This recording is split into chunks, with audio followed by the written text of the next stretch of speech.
The following is my conversation with Travis Erwin. Travis is an American and he has a deep experience in the U.S. cycling market, starting off working in various bike shops, working his way up to being a store manager at Performance Bicycle in Scottsdale, Arizona. He then went on to become regional sales manager for Pivot Cycles in the early 2010s, then moved on to help build the Reynolds cycling OEM wheel business, where he eventually worked up to be the global sales manager in 2017, and then went on to work for the Pros Closet. At the Pros Closet, Travis was a key part of building the business and helping it become the success that it was. As you know, the Pros Closet did unfortunately close recently, but you'll be able to hear more about the reasoning behind this and get an inside look of what were some of the circumstances that the team was facing at that time. Travis tells us his journey of working in the business of developing and growing brands from, just around 20 employees to a couple hundred, which he did a few times. And I think his journey is a really interesting look at the type of career that I think many of us aspire to in cycling. Well, Travis Erwin, thank you so much for coming on the podcast today. It's really nice to meet you. Yeah, it's a pleasure to be here. I've looked through a lot of the guests on the show, and frankly, it's an honor to be invited. So thank you for having me. Yeah, I had always wanted to talk to someone from the Pros Closet. I didn't know that there was kind of the pending closure, but I saw that you had a big role as the CRO for a while, and I was really curious to understand this business. It's been kind of in the crossfire with regards to some macroeconomic changes that have been happening in the market. So I was really keen on speaking with you, getting your points of view, and sharing it to the public, the followers, the listeners, because what I do kind of as the content that I build here is really geared towards people that are curious and interested in the happenings of the cycling world. So for me, it was incredibly relevant to have the conversation. I'm very sorry about everything that has gone down there. And hopefully everyone that's been involved, they are being taken care of in some way, shape, or form, and that hopefully any pain that's coming from this is able to be handled. I think that's all you can really ask.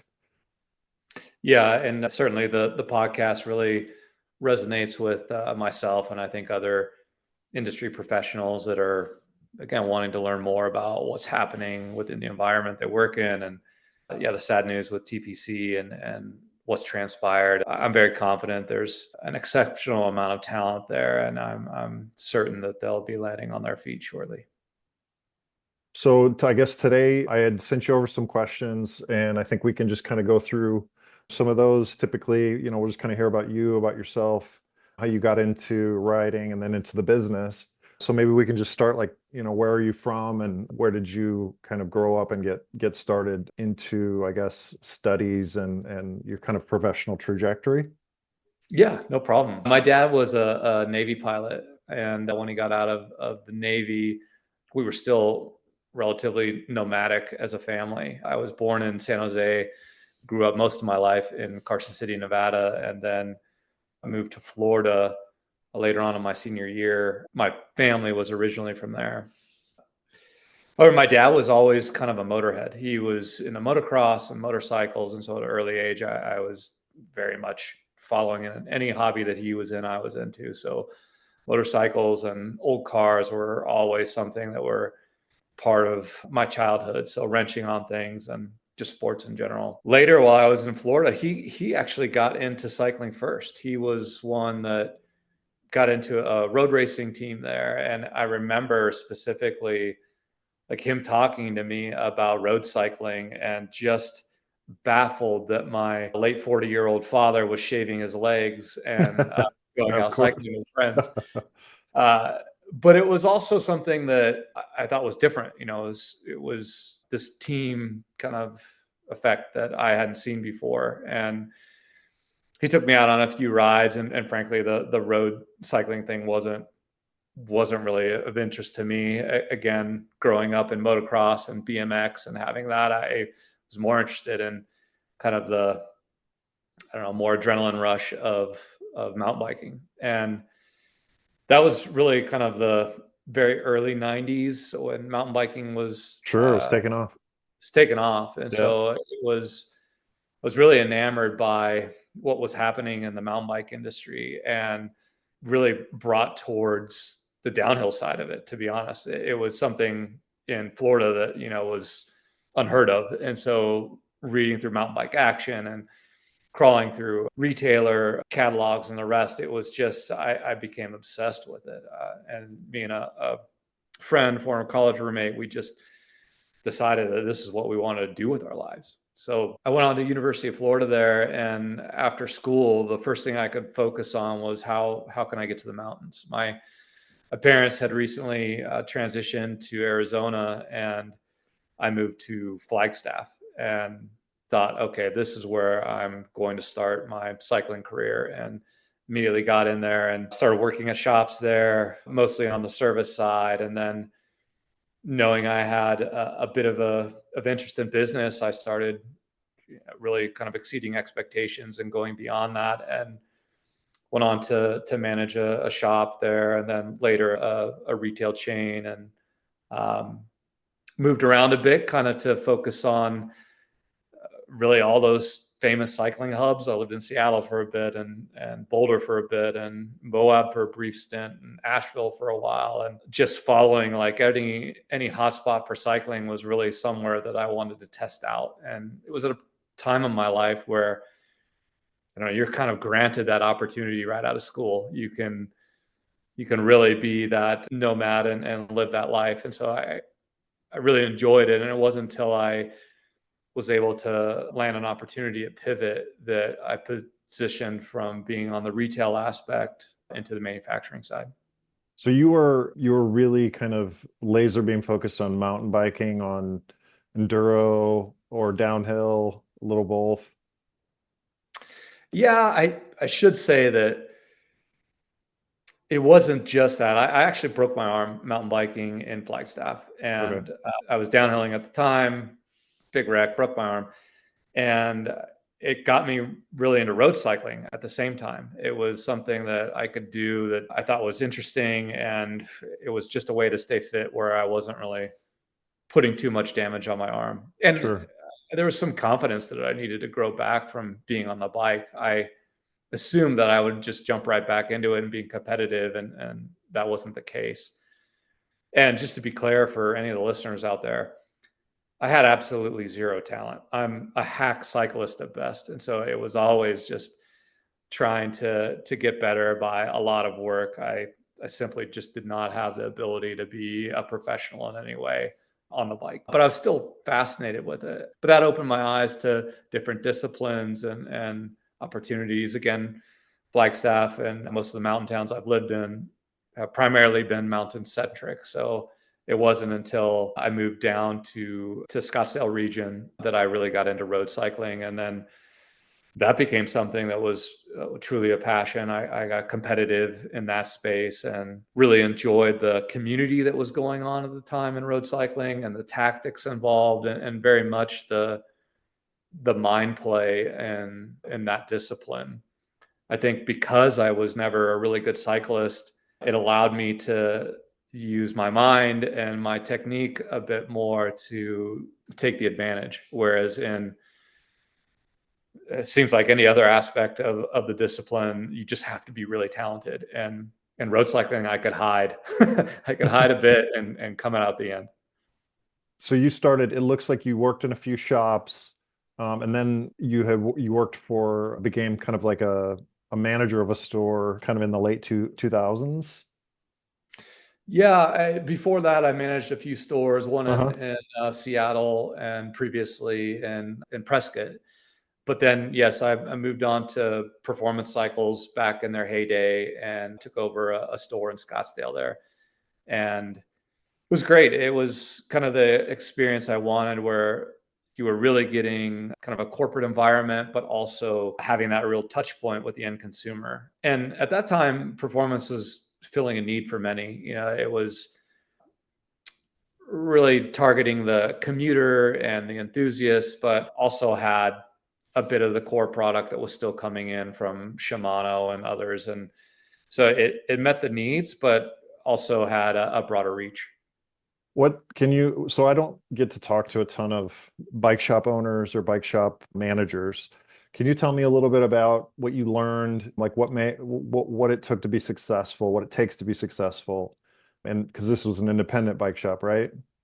No, Performance was a chain at that time, but I was working in independent bike shops before. But Performance Bikes was a large national chain. It Okay. was first Supergo, and then it turned into Performance. And I will say there's far better people to interview on what it takes to succeed as an independent bike shop No, owner. I think your your experience is more than relevant. I mean, so Performance was a franchise or it was directly owned by the corporate office? It was directly owned, and that actually would be a good podcast too, to see the rise and kind of fall of Performance Bike. But that was a big national chain and had a lot of legs at the time, and really grew off the back of another chain called Supergo that was adopted. But I think many of your listeners have probably either worked for Performance at some time or shop there, so it's definitely one that resonates in the industry. And so your responsibilities were essentially, receiving the product, making sure that it was merchandised correctly, keeping, I suppose, having like the maintenance schedule or whatever that the maintenance team was doing, repairs or preparing new bikes. I guess what was your job at Performance? Yeah, it's the typical store ownership is essentially you're driving revenue of the business, you're helping with everything that you've touched on there, from merchandising to procurement to service and the rest. But I think ultimately what you're trying to create is a customer experience that is polished when you're adding a corporate entity like that. Now, where they had advantages was, again, the vast buying power and deep product lines. So we were able to house quite a bit of inventory where someone could come in and again pull something off the shelf and be ready to ride. Whereas many IBDs are always limited by Sure, capital inventory. So absolutely. it was nice to have that corporate backing, but also still had the same sort of challenges that most independents do, with just making sure you're creating an engaging environment for the community and always driving the top line there. Yeah, bike shops are so connected to the community. It's amazing that basically just being a part of you just are sort of, I don't know what it is about cycling, but you go in there, you build that trust, that's your guy or girl or whatever. You're going to come back, you're going to probably take a recommendation. And I think that's still true today. This was in Scottsdale, so I presume it was a little higher price points, perhaps like a higher net worth individuals typically. Well, I think Performance in general was really built for the broader market, and so they Okay, had all different price points. And I would say that it targeted probably the $1,000 to $1,500 bike price point there. Whereas in some other areas of Scottsdale, there were definitely shops that tailored to that more affluent clientele. So you got to see a little bit of everything, which was nice. And I would say that, and agree with you 100%, that I think it's still relevant today. Bike shops or the bike industry is still very tribal. It's kind of a fraternal piece where you're you're trying to match identity and understand exactly, these are my people. This is the type of club or team or business that I want to associate myself with. And so I still think it has massive impact on who we are as cyclists and the community that we're building. sure. And you had this experience, you're able to kind of see how it all works from the business standpoint, running this shop, and then it looks like you moved over to the manufacturing side of things. Is that right? That's right. Pivot Cycles is located in Tempe, and Chris Kokalis was, again, he had transitioned from the previous venture at Titus, and I think he'd been in business for 2 to 3 years at that point, and or maybe a little bit longer, and was building out really the infrastructure for Pivot. The At Chris manufacturer. is, It's a bicycle manufacturer. it's a bicycle manufacturer. Yeah. Okay. And at that time, they were also distributing BH bikes, which is a Spanish brand. Sure. It's not, BH is huge. Yeah. yeah, BH is Huge huge. bike. And so Pivot was really Chris's baby, and very much some of his learnings that went on in Titus after his non-compete and building up Pivot. It was one of those brands that the entire industry was just had bated breath waiting to see what Chris was going to make next. And frankly, that hasn't really changed. He's really a visionary in the industry, and it was wonderful working alongside him. Again, I was just regional sales rep for the internal rep for the team, but it was impressive because he was very inclusatory. He would bring everyone in and talk about product, talk about sales. He was so knowledgeable on all fronts of business, from being an engineer at heart, but truly understanding sales and distribution and frankly, the end consumer. So I'm more, I apologize, Travis, I'm more Eurocentric when it comes to Sure. the brands. So it looks, you were saying that this Chris Kokalis was the founder of Pivot. He's the founder and current CEO of Pivot. Okay. And And you were able to kind of get in on the ground floor, it looks like, because sort of early on when he was developing the brand, is that how it went?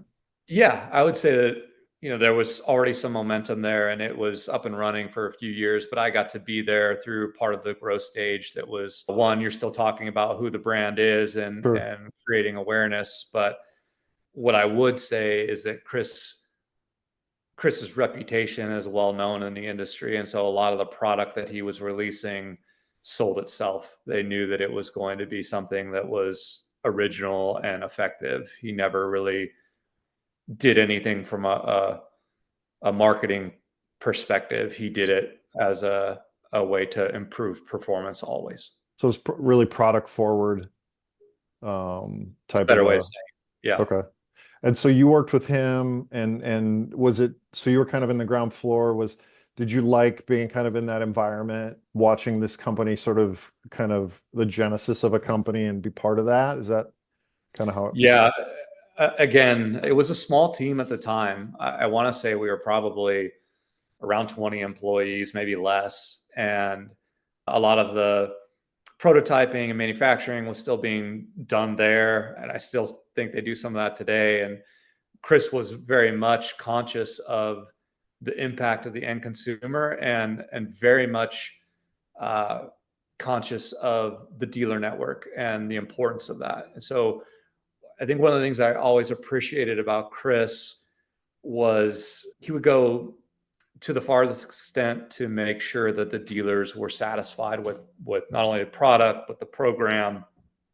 He knew that he was up against bigger competition from the big five and the rest, and so in order for him to get shelf space, so to speak, it was really exceeding expectations. So when you think about engagement and listening to customers, it was Chris listening to not only the end consumer, but really his wholesale customers that were buying directly from him. What could we do better? And so I think that was the first time I was able to, one, absorb that and see how important it was to make sure that you're pivoting for your customer base rather than this is how we manufacture, this is how we supply, this is our distribution channel. It was let's learn along the way. I will say that, Chris had table stakes in place for profitability and others that, every business does, but he was very much a listener. And I think that's what's granted success to his business.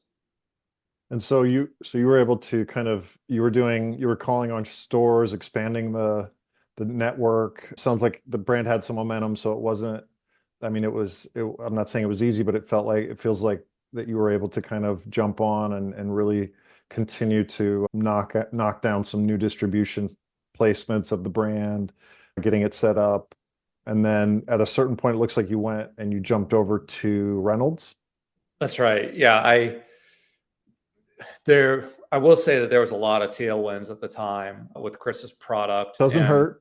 Never no, hurts. no. So most of that expansion was really like the demand at the time for his Sure. brand was exponential. And again, I think Chris being smart, he was able to temper supply a bit. And so the goal was to always have demand exceed supply.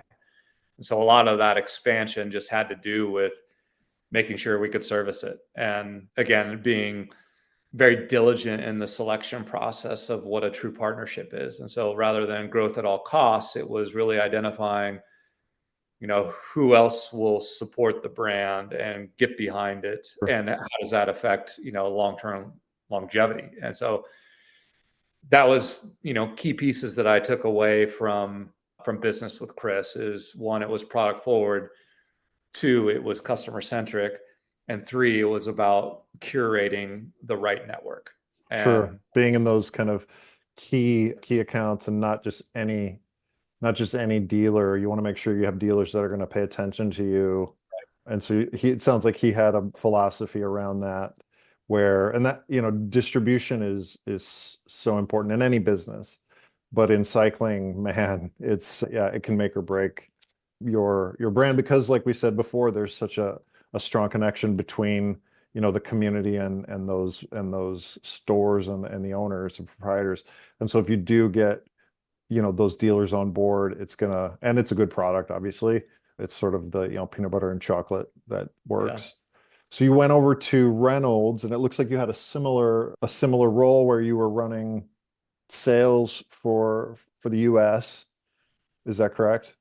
yeah, I was recruited by Reynolds. They were looking for a new national sales manager. And at that time, it was pretty early on, where carbon fiber was still kind of a new entry, and carbon wheels were, again, almost non-existent. There was only a few brands that were really competing in that space. And so you had Zip, which was owned by SRAM, and DT even Swiss. before Envy, it was called Edge at the time, where Envy was really coming on strong. And Reynolds was, sorry, go ahead. Head as well. Head as well, yes, yeah. And Reynolds was truly a manufacturer first, and brand was kind of foreign to them. So they were also lucky enough that they own their own manufacturing facility in China, in Hangzhou, China. And so there was an opportunity there to really leverage the technologies of what they were doing. And part of my experience was really building out their brand awareness and doing that same sort of selection and curation process that I learned at Pivot, which was, let's identify the proper channels, number one, and then the proper partners to make sure that the brand will grow. And again, I would say that tailwinds contributed to most of my success at the time there as well, because you got to give yourself some credit here, man. I can't At some point. Not in my nature. Okay, fair enough. But it was one of those times where carbon was coming on, and so a lot of it was really about the safety of the product. We had a differentiating style and profile and design from what we were building, and it was starting to be adopted on the mountainside.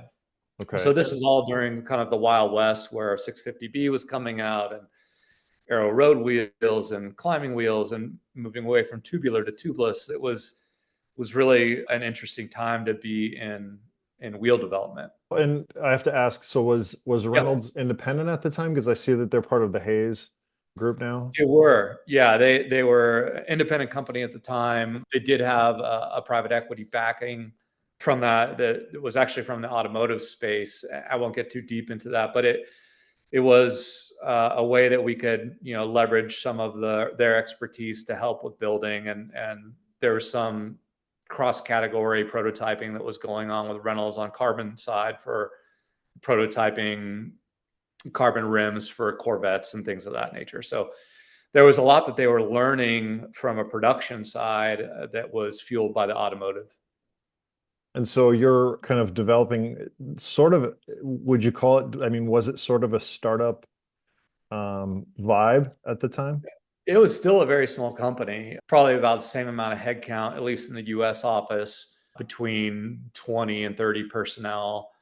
And yeah, it was an exciting time. Like I said, it was part of a time in the bike industry where they're still defining what standards were and what technology was coming into the market. And so, it was fun to be on the forefront from that. And there was a lot of intelligent individuals there. Paul Liu, who was a aerodynamicist and has built several things in the cycling industry, was part of our operation. And so learning a lot from him and being exposed to just some prolific engineers and working in a material that was still in its infancy stages in the bike industry was fun. It was a great time. And Uh, so it looks like you went from, doing North American sales to then opening a European office? yeah. So we had some success with the North American market and again, building our brand there. But really, the opportunity that we saw was how do we expand awareness in our European market? And at the time, we were the sole distributor in Germany that frankly just wasn't.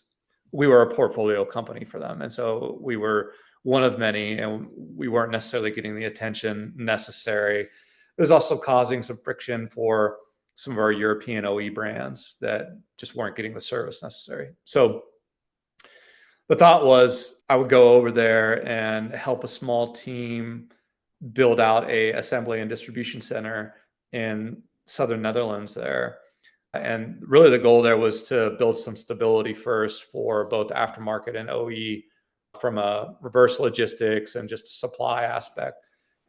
But ultimately it became a launch pad for us to, again, target some curated distribution and key OE accounts. And so I spent the first part of my time there helping build out and stabilize the distribution assembly.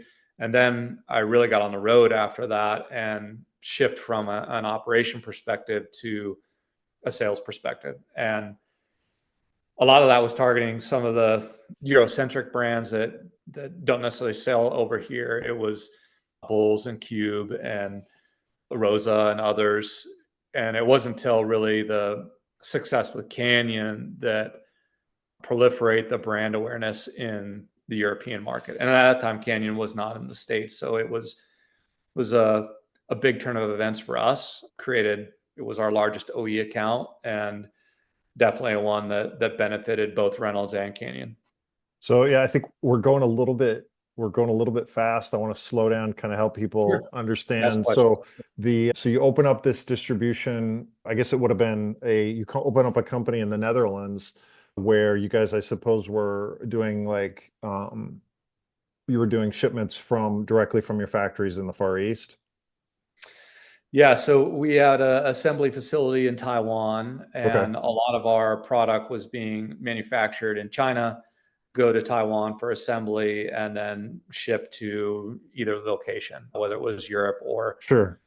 to there. We were able to do small stints of assembly in the US as well as in this location in the Netherlands. And the Right, because great part wheels, about the you have to do the sorry, hubs. You have to do the hubs, obviously. Did you guys do your hubs? Did you have exclusive hub manufacturers, or how did that work? from a design perspective, we would design our hub shells, but most of our vendor partners were either European or American vendor partners. So we partnered with a few core vendors that we had long-term relationships with in Taiwan, and then in the US, we worked with DT Swiss for many years, as well as Industry 9. And so a lot of those was let's not, no pun intended, reinvent the wheel. Let's partner with some of those that do best, but then let's provide our own design elements to that. So a lot of the expertise went into an entire wheel system, from how does it fit and what components do we want on it, rather than just a rim itself. That said, a lot of the engineering was really on the performance of the carbon. Right, right. So the hub was important, but the carbon was where you guys made a difference.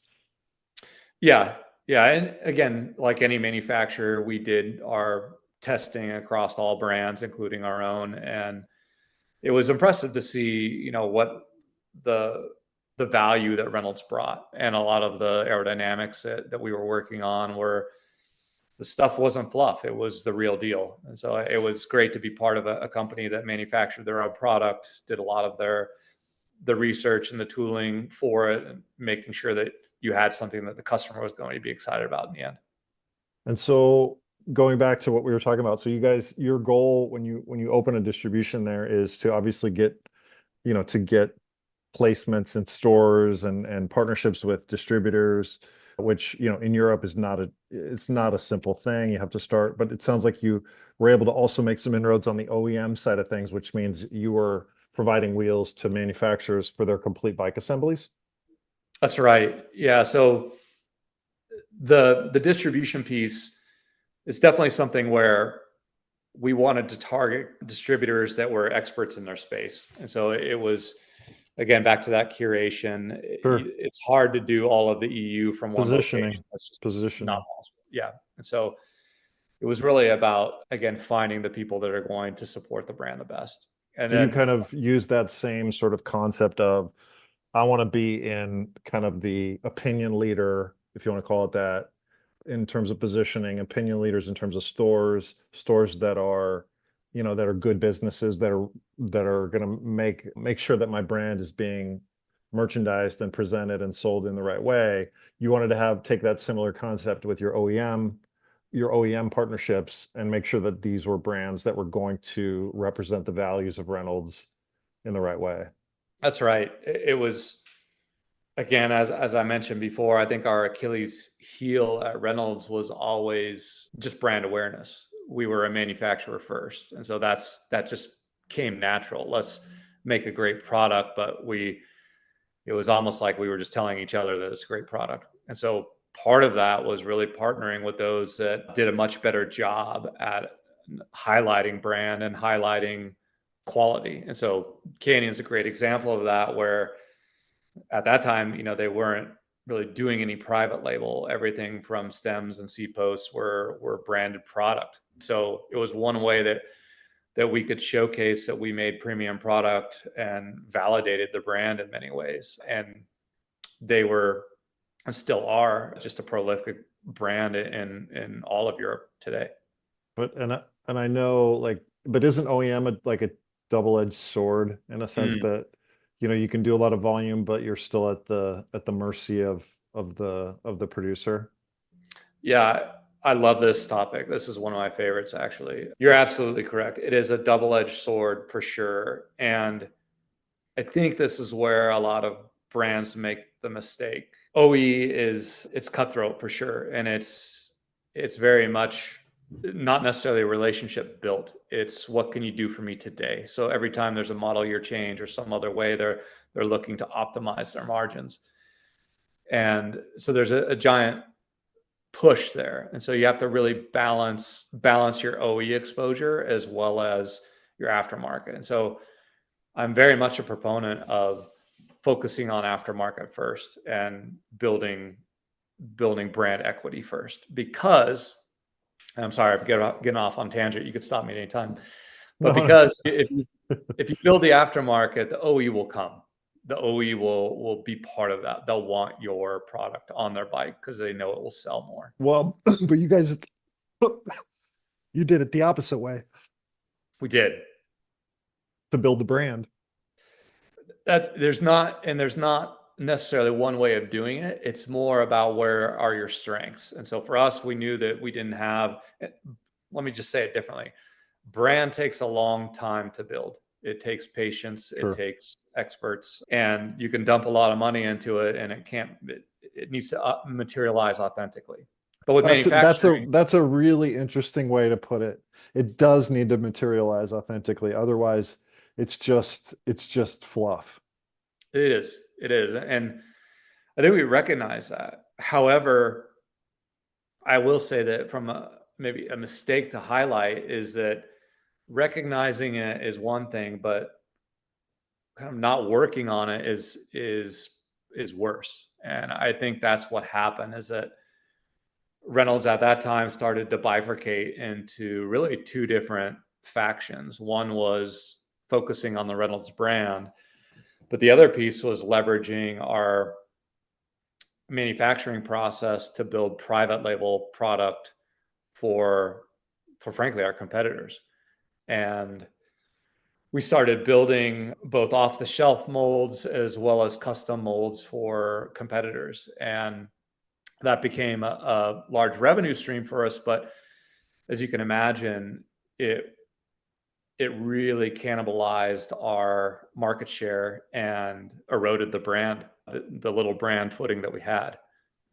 So strategically, the company was moving towards OEM as well as doing white label manufacturing.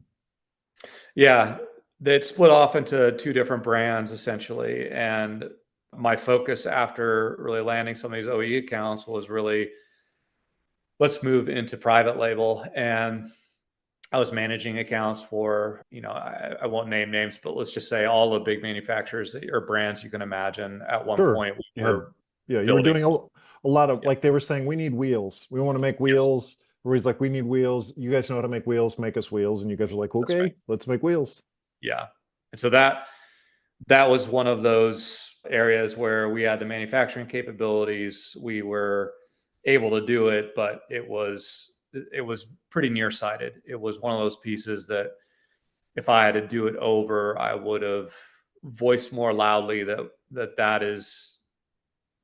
was going to be the downward spiral for Reynolds. And it was, okay, I guess I don't know the rest of the story. So you have to fill me in. So did they get into trouble and that's why eventually they sold? No, I think it was always to move the business Maximize. on. Yeah, oh, And okay. Yeah, that it was an investment and that they wanted exactly. to, okay, there was an exit strategy there. And There so, was. It was more to highlight the capabilities and again expand the network of how integrated is Reynolds into the bicycle industry as a whole. And sure. so part of it was showing that yes, we have a brand, but yes, we're also doing white label manufacturing. So were you with the company when they did eventually exit, when the initial investors or the initial family exited?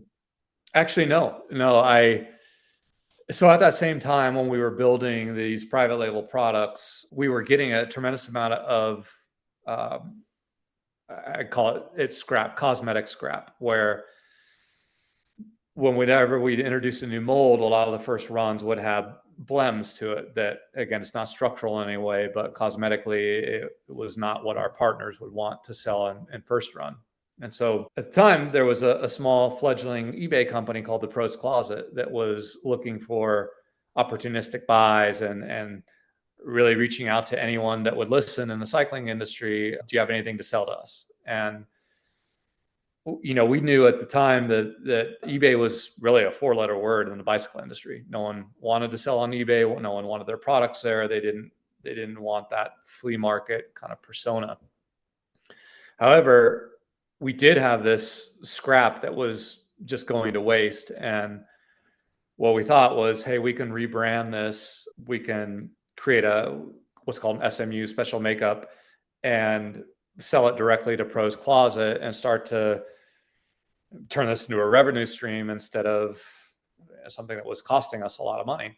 And that ended up to be a big success for the Pros Closet. It was really their first kind of forecasted inventory where they understood when they would probably get some of this product. And it was a real success for them because they were able to sell it at, the perception of value was high for them at the time.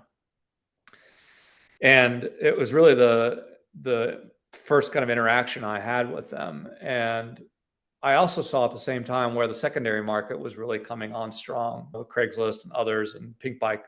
And I saw the opportunity there just with my experience in Taiwan and in Europe and in the US and seeing just these disconnect in supply chain. And this was pre-COVID. So even the saturation in the market that was happening. And I knew that there was an opportunity. So I started talking with Nick Martin, the founder, a bit about, what was their objective, what's their long-term strategy, and what do they want to do. And they had grown the business up to be the biggest cycling reseller on eBay. And so it was no small joke. And this is really at eBay's prime. So this is kind of how the Pros Closet started, as a pure eBay shop. It was always pure eBay. Well, I should say in the early stages of it, it started on eBay. It became a massive contributor on eBay.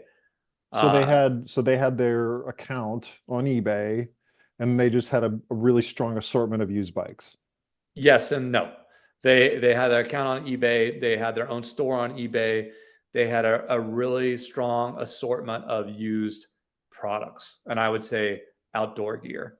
They Okay. did have the primary focus was cycling, but they had everything under the sun from ski boots to hockey sticks to baseball bats. They were selling most everything. And at the Where were time, they there was, getting this stuff?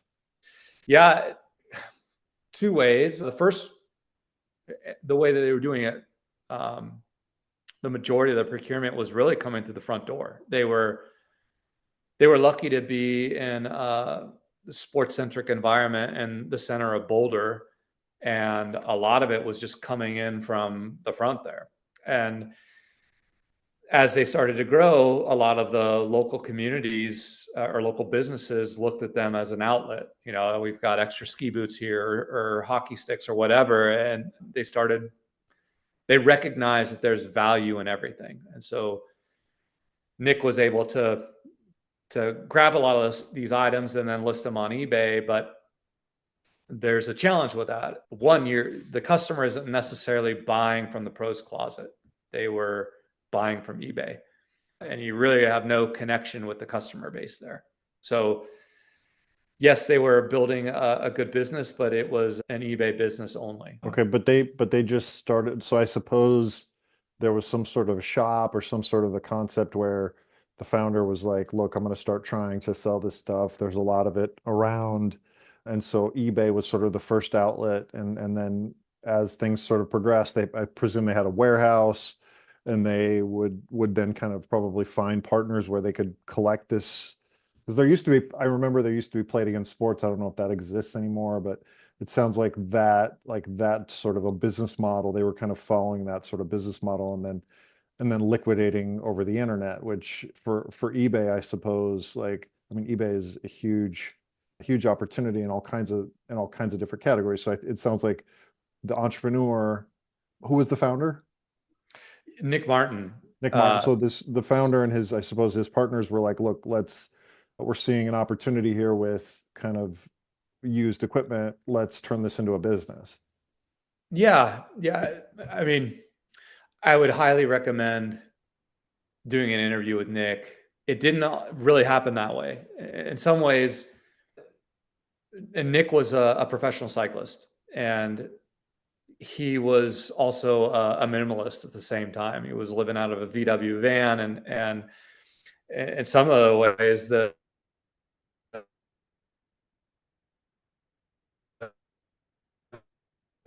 in order for him to continue to race, and every time they did a model year changeover or new race kit, he would just list it on eBay, and that was really kind of the birth of TPC, at least in the cycling segment. And since he had so many friends in the industry, or sorry, cycling friends, they would do the same. They would say, "Nick, I don't have time to sell this. Will you put this on eBay for me and take a cut?"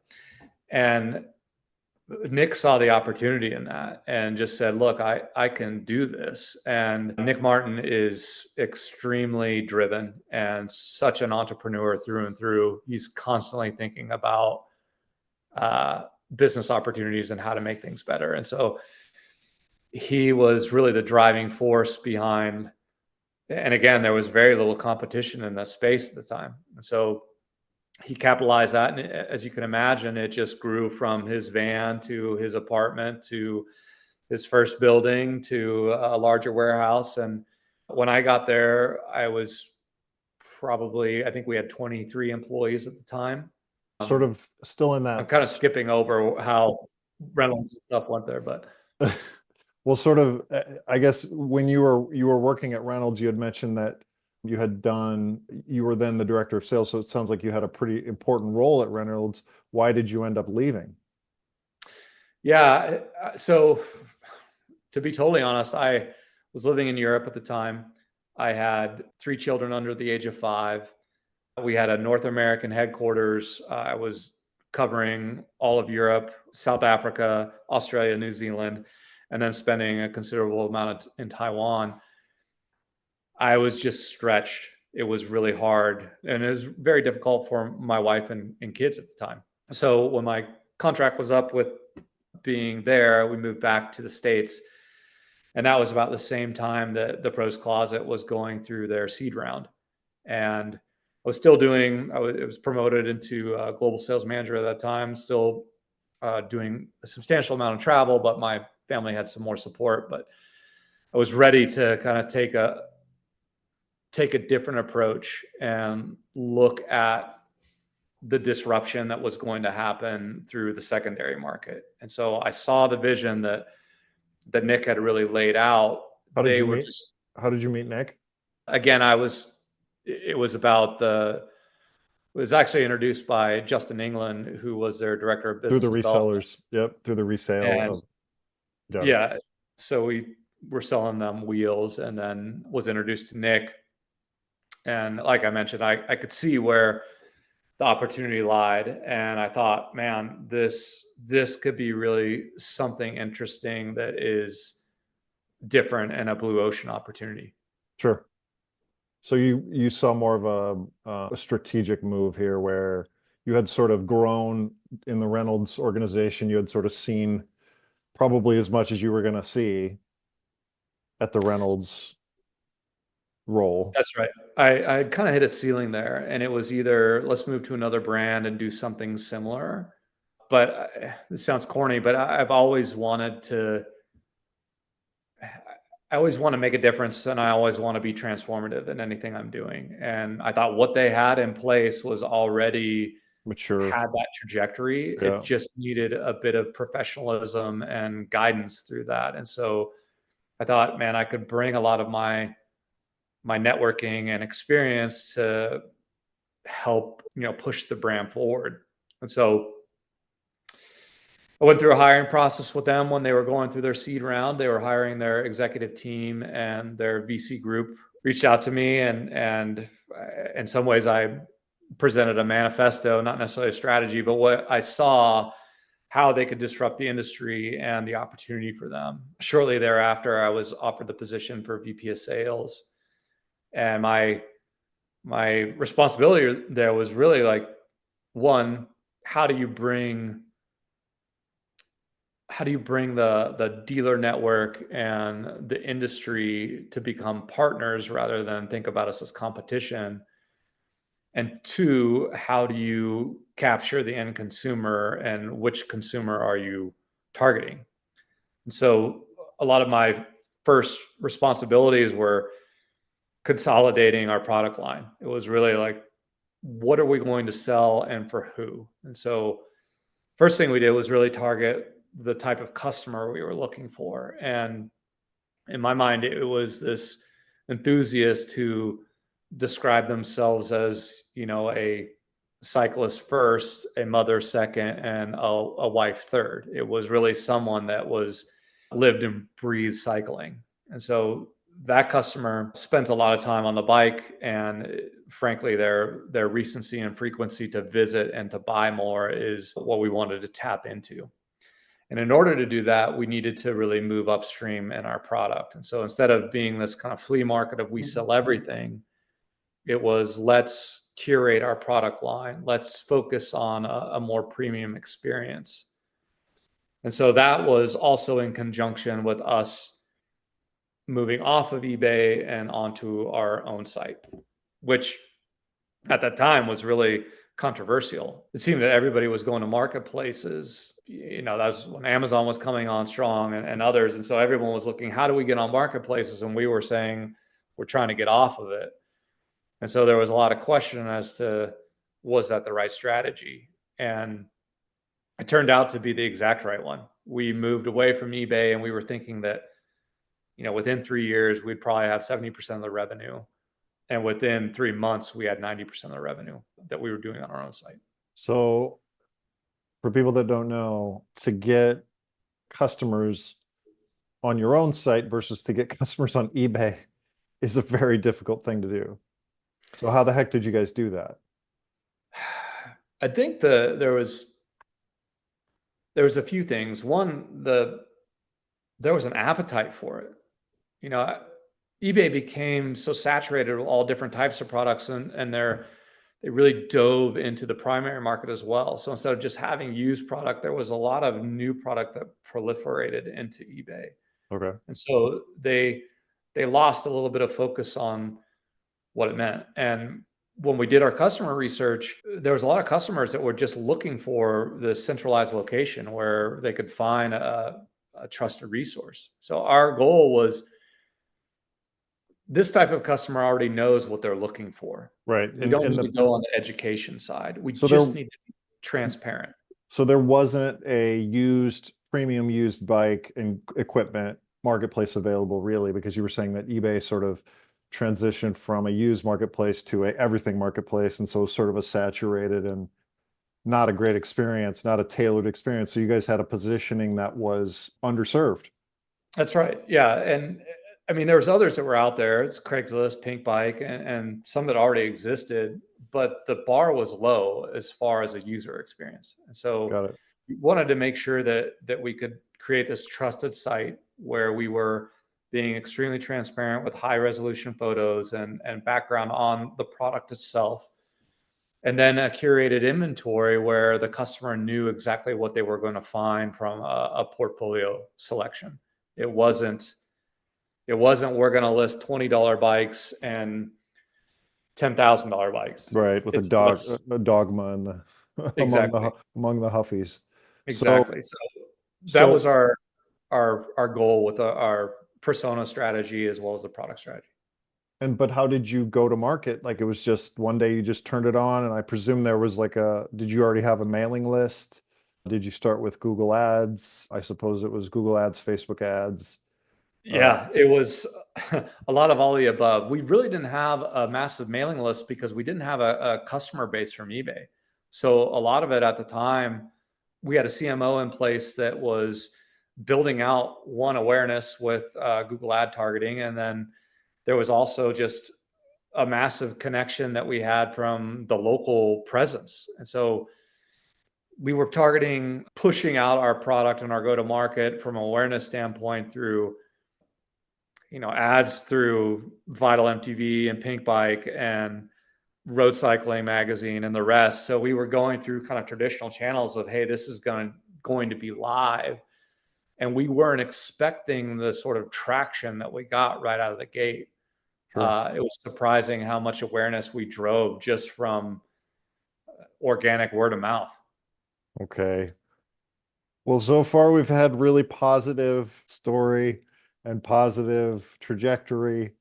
And I presume that the next part of the story is, and we continued to grow and COVID hit and things were great until they weren't.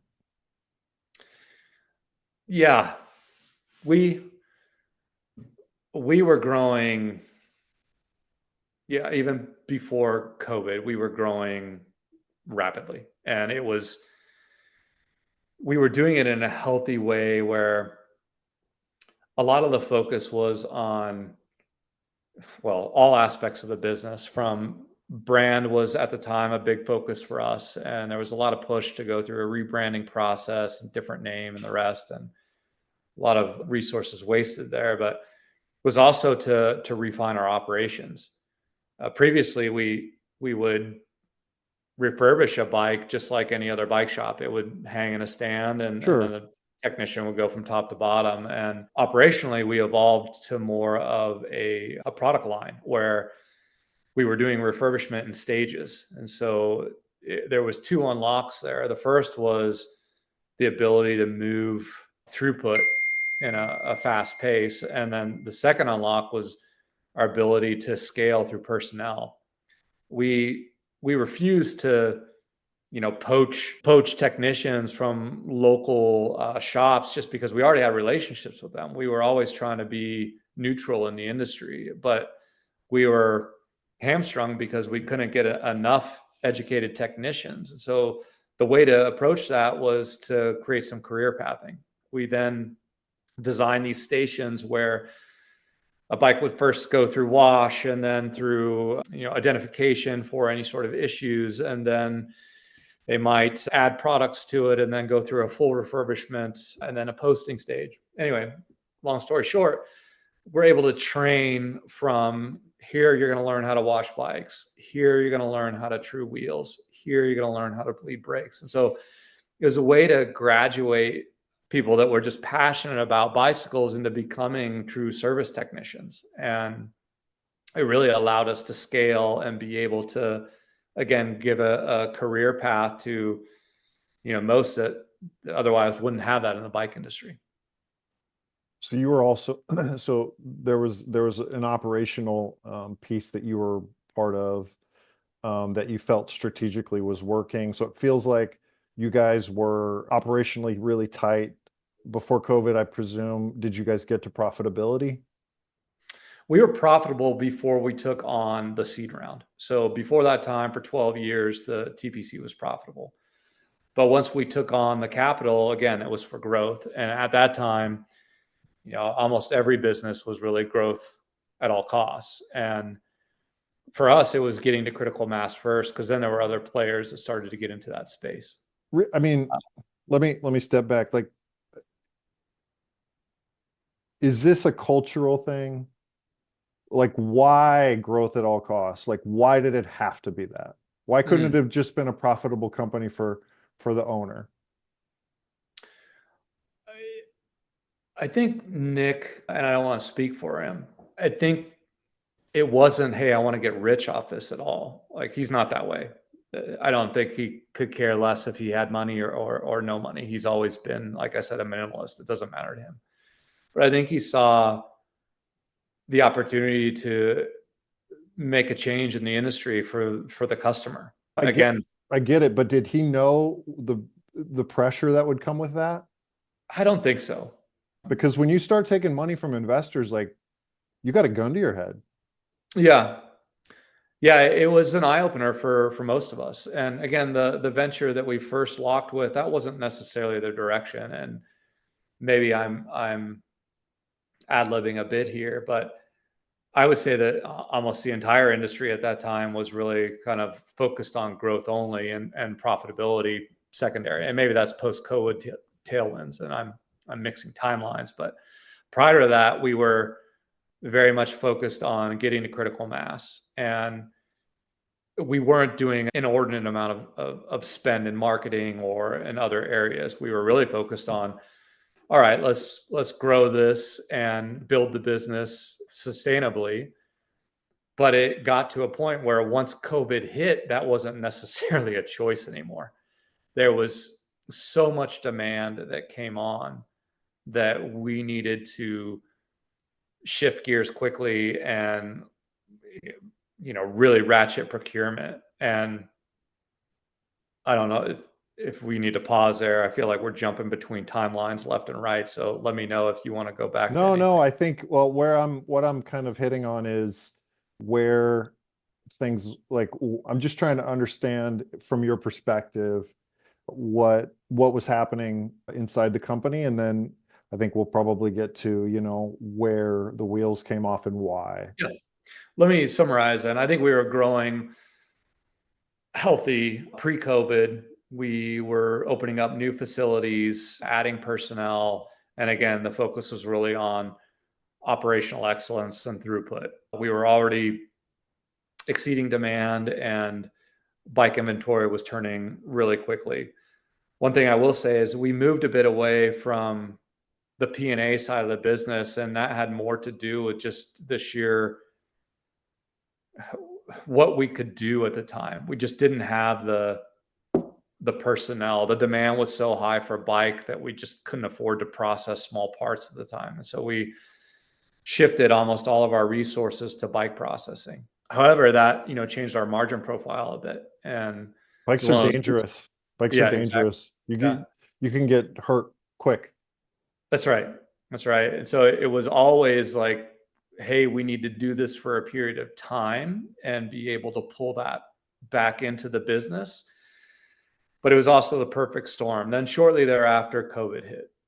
And COVID we had the same experience that everyone did in the outdoor industry. It was, are we going to be around? Is this something that do we need to make a riff here? What needs to happen? And so talking with our investors and our board, it was really, about, all right, let's be smart with our capital. And we paused operations for a bit, just a short period of time to better understand what was going to happen. Like no one knew what was going on. I will say there was some time where there was a massive opportunity for us because a lot of the industry was looking to liquidate their demo fleets and other things, and they were looking for the same. They needed cash, and a few of us, Justin in particular, was very much saying to all of us, like, we need to buy today. And it would have been an opportunity to really run away with it. But again, we had to do what was smart, and no one knew. And it was really like, let's conserve capital. But then in the next coming weeks, we saw what happened. It was just the bike industry was saved as a critical part of transportation, and everything just started going off the rails. And I don't mean from a business perspective. I just mean demand in general. Right. It was, all right, we've got these massive demand signals, and we just don't have the inventory for it. Did you Now, guys sell out of, I mean, I guess we're talking about, so for everyone, right after the lockdowns in March and April and May of 2020, then there was kind of a reopening, soft reopening where it was like you could ride bikes, you could buy bikes, and that was like the only kind of exercise people could get other than running. So demand opens wide open in the summer of 2020. Did you guys just sell everything that was in the building? it was actually a interesting experiment in price elasticity. When we saw that the primary market was struggling so hard, everything kind of jumped. We were able to push prices almost to MSRP, and the sell-through rate was still the same. We were selling bikes that were 2 to 3 years old for almost what they sold for originally. And so we didn't want to be out of everything, right? We needed to maintain inventory. And where we were lucky compared to the primary market is that we really had two channels of supply. We were buying from the primary market, we were buying some new inventory as well as closeout, end of life, and demo inventory, but that had all eventually dried up, right? Sure, And quickly, pretty the quickly. primary market was struggling, but the secondary market was still relatively alive and flourishing. So we were able to really adjust our buy prices and our sell prices to at least maintain the margin profile we needed to operate. And it was a pretty wild time. What happened was we were going through this pretty standardized throughput process. And then all of a sudden we were getting these massive influx of product coming in, and our operations just wasn't able to kind of match the frequency. And so we get this buildup in WIP, which it was work in progress of inventory. And then you have capital that's tied up in product that isn't listed. Coming in. So like you felt like you had, it was the company, it was even where you were keeping the profit. And then at a certain point, the input just sort of overtook That's the right. output, but you guys weren't able to react fast enough.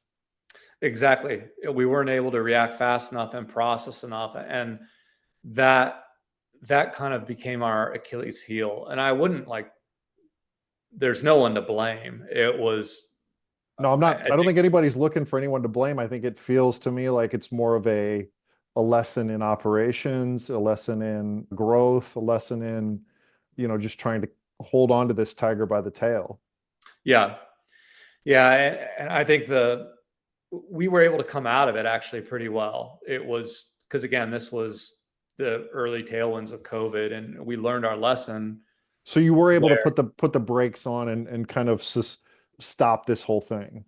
We were, and a lot of that was reluctancy too. I think whenever you shut the door, so to speak, on purchasing, then you're creating a bad user experience. And I think that's the important piece to understand with the Pros Closet, is that we're not only selling to customers, but we're buying directly from customers. And those customers, a lot of times they were directional. Some would only sell to us and some would only buy from us. But when we had to shut down that we're not purchasing, that's a poor customer experience. And that was also at a time where others were coming into our space and we're driving them to our customers, essentially.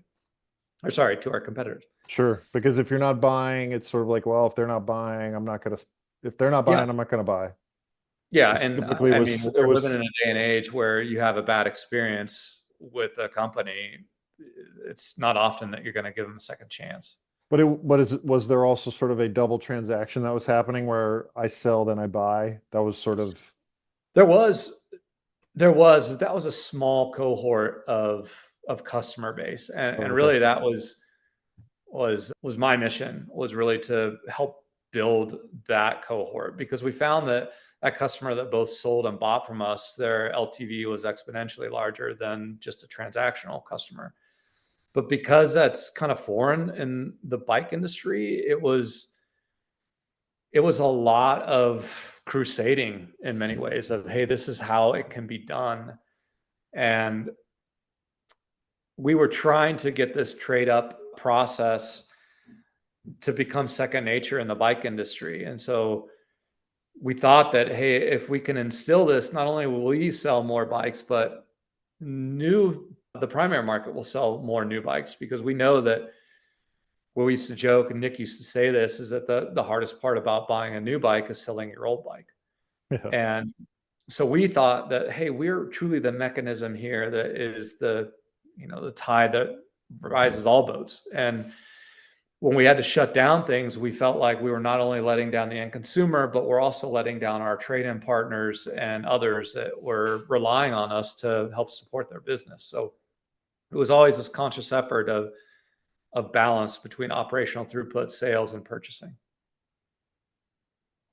And so I guess in terms of talking about balance, even though I presume what it sounds like is you said that you guys were able to sort of get back to a balancing after you had to kind of slow down the purchasing, but that it sounds to me, and maybe you can, and we don't have to go that deeply into it, but it sounds to me like putting the overall slowdown of the market and the glut of product that came at the beginning of 22, and then the overall slowdown, which I've seen, -20, -30% revenue growth across a lot of companies in the business, because a lot of this information is available.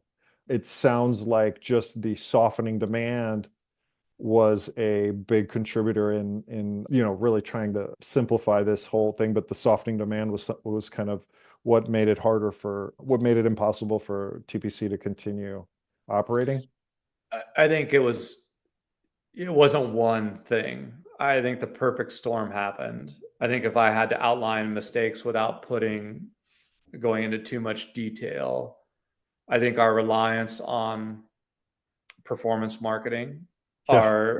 maybe our shift of focus from doing what we knew we did well to trying to become a content company.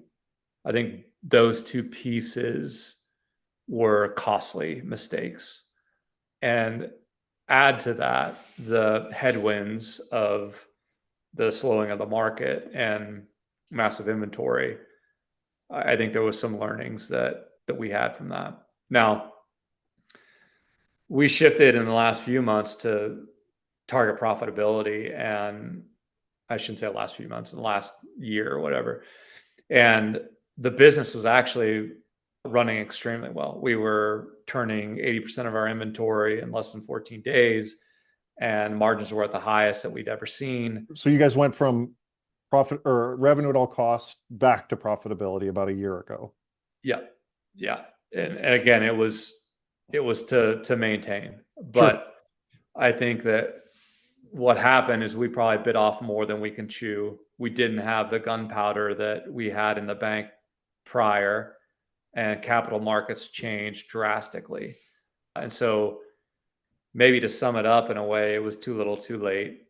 And again, it's an unfortunate circumstance. But I feel lucky and honored to have worked with such intelligent personnel and being able to drive a model that, like I said, we just didn't have a blueprint to look at.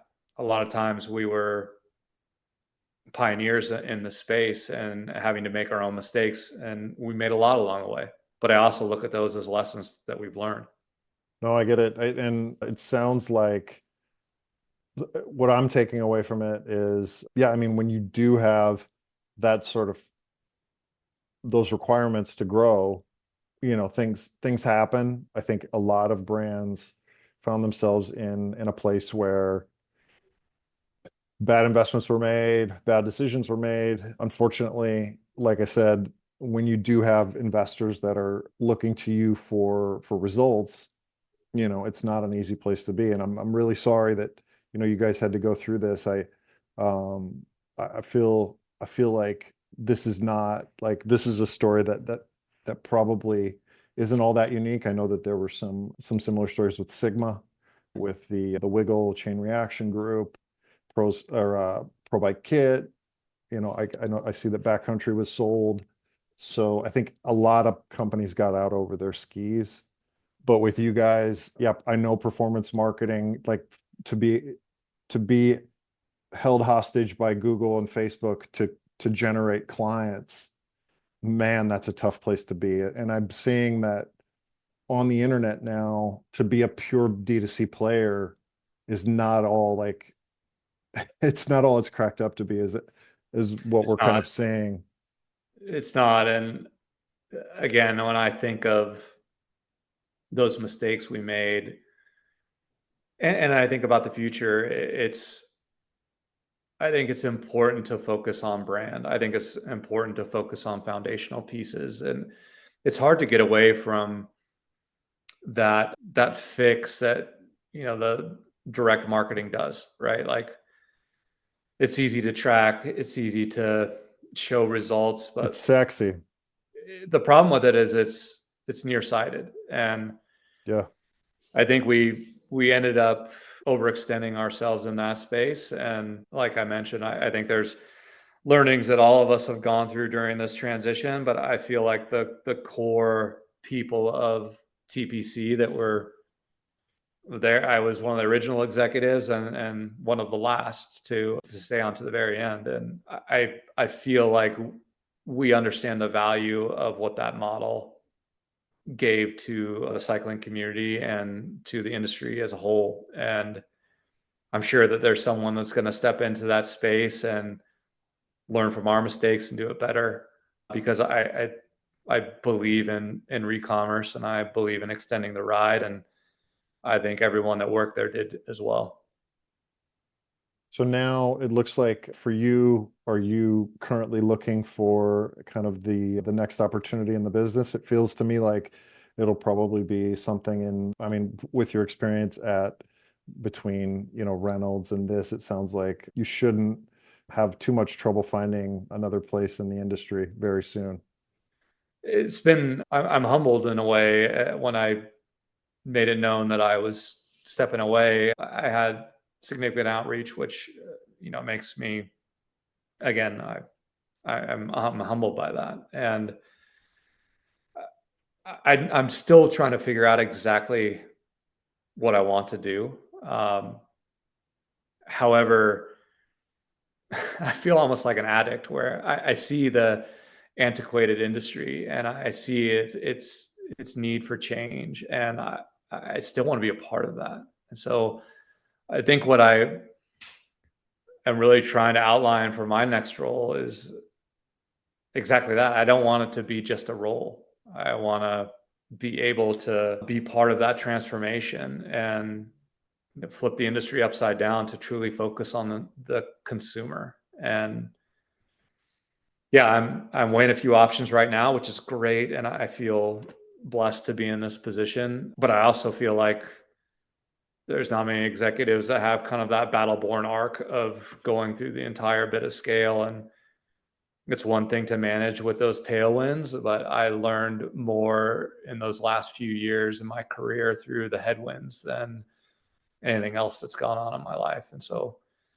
as much as it was difficult, I also appreciate it. And yeah, last thing I would say is I was surrounded by so many intelligent people, so many passionate and convicted people that were there 100% to drive the business. And I learned so much about culture and unity and collaboration that I feel so thankful for. And I'm glad I had a little part in it. Yeah, no, I really appreciate you coming on and talking about it. I think this has been a lot really eye-opening, and I think we're going to provide a lot of, I think we're going to, be able to provide a lot of value to people that get to listen to it. I'm definitely thankful that we got to speak. So we're coming up on an hour and a half here. So I appreciate, again, you coming on, Travis.